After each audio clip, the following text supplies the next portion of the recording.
دیکھ رہے ہیں وتھ نظر میں عبد القدیر۔ آج ہم اپنا ولاگ بندر اور مداری اور پاکستانی عوام پر بنانے جا رہے ہیں۔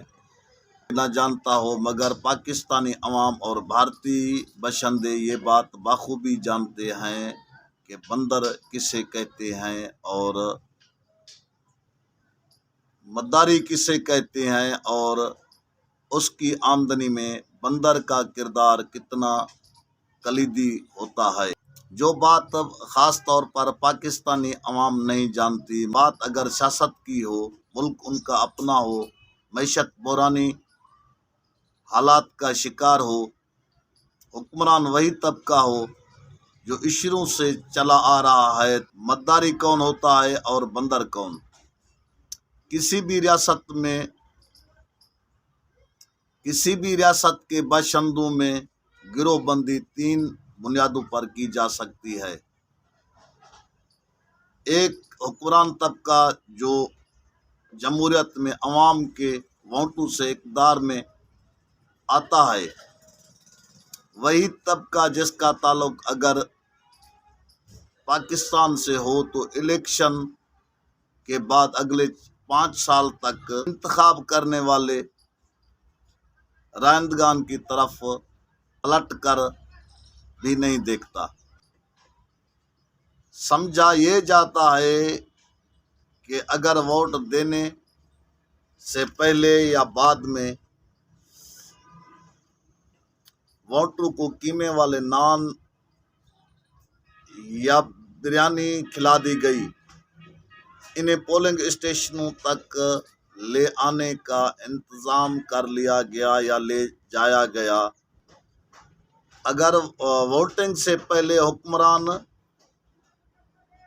جماعت کے پہلے سے رکن پارلیمان چلے آ رہے سیاست دانوں نے نادرا کی اسپیشل گاڑیاں اور عملہ بلوا کر ان کے شناسی کارڈ بنوا دیے، تو یہ تو قیمت کسی ووٹر کے ووٹ دینے سے پہلے ہی سے بہت زیادہ ہے۔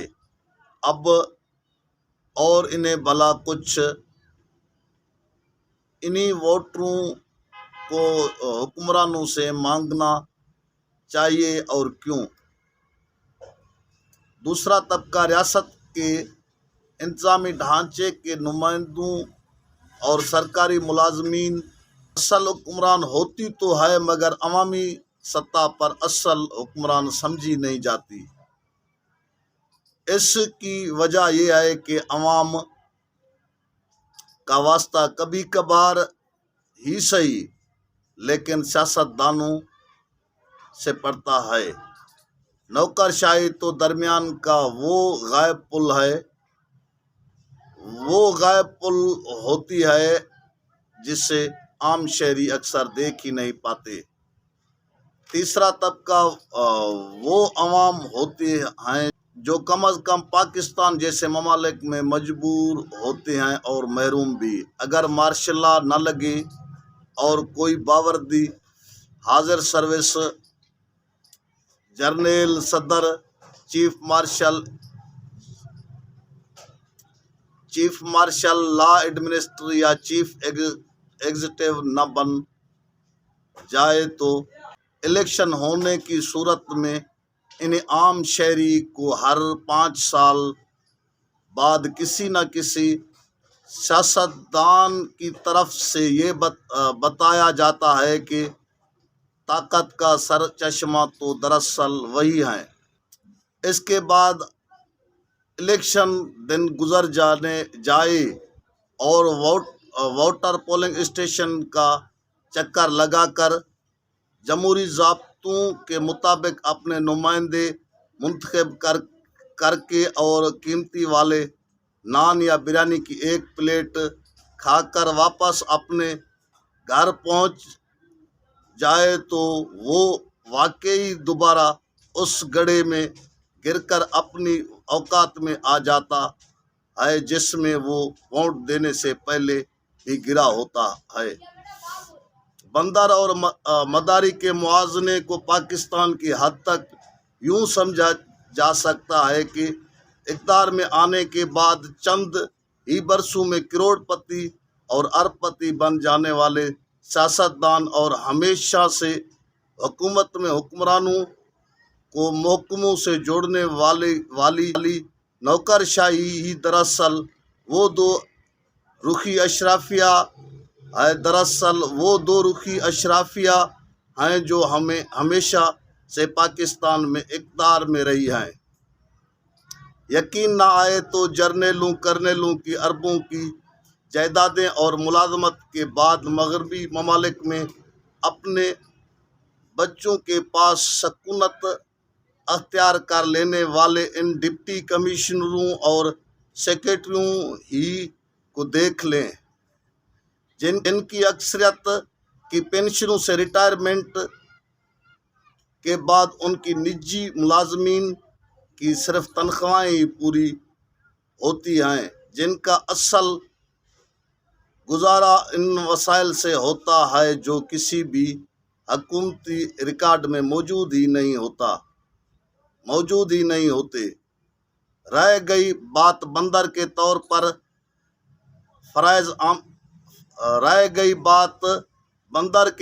پر فرائض آمدنی انجام دینے والے عوام کی، تو وہ بس ناچتے ہی رہتے ہیں۔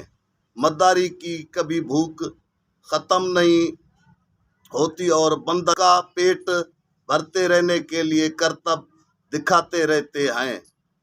پیٹرول کی قیمتوں میں اضافے کی بات ہو، جو ہوش اڑا دینے والی، بجلی کے یونٹوں کی مسلسل بڑھتی ہوئی قیمتیں ہوں، آٹے، دال اور کوکنگ آئل کے آسمان کو چھوتے نرخ، یہ سب صرف غریب آدمی کے ذاتی مسائل سمجھے جاتے ہیں، جو صرف اسے خود ہی حل کرنا ہوتے ہیں۔ افراط زر بھی غریب آدمی کا مسئلہ ہے۔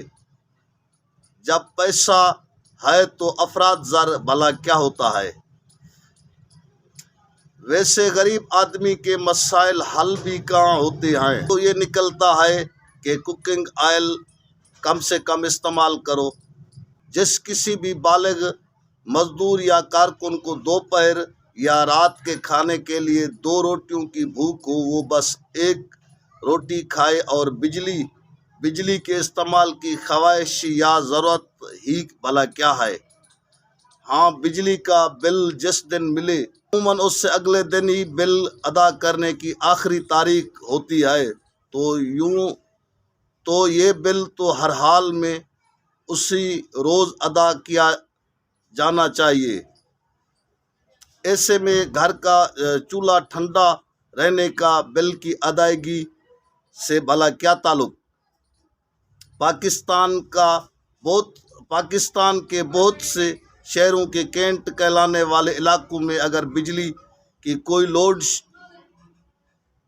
لوڈ شیڈنگ نہیں ہوتی اور نوکرشاہی کے گورنمنٹ آفیشلز ریزیڈنٹس یا GRO کہلانے والے برطانوی نو آبادیاتی دور سے چلے آ رہے رہائشی علاقے اگر کسی بھی شہر کے کچی آبادیوں کے مقابلے میں جنت نظیر آتے ہیں، تو یہ حکمرانوں یا کئی کینال پر پھیلے ہوئے رہائش گاہوں میں رہنے والے عوام کے غم میں نڈال بیوروکریسی کا قصور تو نہیں۔ قصور تو ان ناخواندان یا کم تعلیم یافتہ سرکاری اسپتالوں میں 50 روپے کی پرچی پر علاج کے خواہش مند اور رات کو سوتے ہوئے پیٹ بھر کی روٹی کھانے کی تمنا رکھنے والے عام شہریوں کا ہے،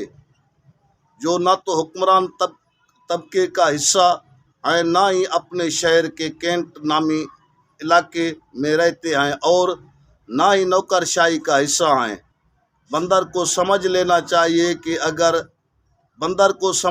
چاہیے کہ اسے روٹی کا وہی ٹکڑا کھانے کو ملے گا جو مداری کی بھوک مٹ جانے کے بعد باقی بچے گا۔ اس سے انصاف سن 2022 میں اور آج کے پاکستان میں تو باوجہ ممکن نہیں۔ یہ سوال پوچھنے کی اجازت کسی کو نہیں کہ اگر بندر نہ رہا تو مداری کھائے گا کیا۔